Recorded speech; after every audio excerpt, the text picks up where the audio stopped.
Hey, here on my bed. I am back in Providence, Rhode Island because New York is not really a good place to be right now. So came back here. Today's video is going to be on my first time using Cinestill 50. I used it on the Canon 28 that I have. Basically, before the whole stay-at-home order quarantine stuff, I went out to a bike path and I took some photos there. So pretty much this video is just going to be me going through some of those photos, some of the photos I took beforehand, and giving my thoughts on Cinestill 50. So the first set of photos that you're gonna see are from the beach a few weeks ago. Basically, a few of us went down 6 feet apart, hung out, and I brought the Canon with me. The reason I wanted to use Cinestill 50, the Canon 28 has absolutely no manual controls except for a shutter override if you choose your aperture.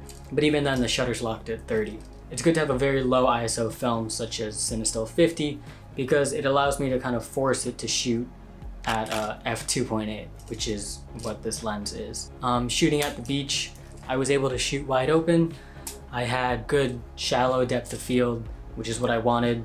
Previously, I'd been putting 400 or 200 speed film in this, and I'd be getting kind of everything in focus, which is good to a certain extent, but I wanted a bit more shallow. I wanted it to be a little blurry and have a little edge. But also what comes with that is that because the Canon is also a rangefinder, and I'm not even sure that the focus is like that spot on, when it's shooting at f2.8, it can get a little blurry. So not ideal, but it's not like I'm scanning the 35mm at a very high resolution. I'm not scanning it at all.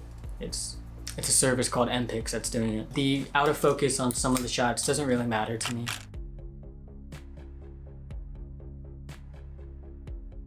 Yeah, so I went to this bike path. I got some cool photos on the path. I stopped by some geese. They were pretty cool. Surprisingly, a lot of people were on the bike path, but as I said, this was before our governor and kind of just before the widespread don't even go out at all type deal. My favorite photo of the batch is this one. It is a photo of this ice cream store, which I'd never been to, and looking at the front of it, I think it was closed. But it was a really good photo that I got. And then following that, I got this pizza restaurant one, which was also really nice. I am still working on getting good photos of like buildings and stuff when I don't have access to people, especially now during the coronavirus thing. I can't take photos, I can't take portraits of people, I have to take photos of things. So finding beauty in things and landscapes and stuff has been a bit hard, but it's also very fun and useful, and I like it, and I've had some success with the photos. I either am not...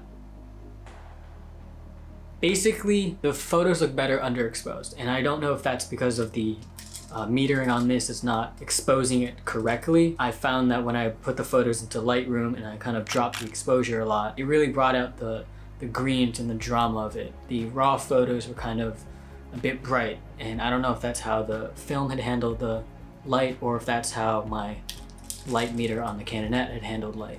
In the future, I'm probably going to meter it for a stop down or so and get a little more darker of an image. Luckily, Cinestill has a pretty good latitude in terms of color and light. A lot of the highlights were preserved, a lot of the shadows were preserved. Some of the photos I thought that were going to be way overexposed and I would not be able to bring them down, I was able to kind of bring them back down and get a good image out of them, which was fun. Good. I like the look. It reminds me of a subtle Fuji look because Fuji has that green tint, and so does the Cinestill 50, but the Cinestill 50 also has this more muted color throughout. The Fuji color and Fuji Superia, it's a green, but it also has other colors and it's a little more saturated.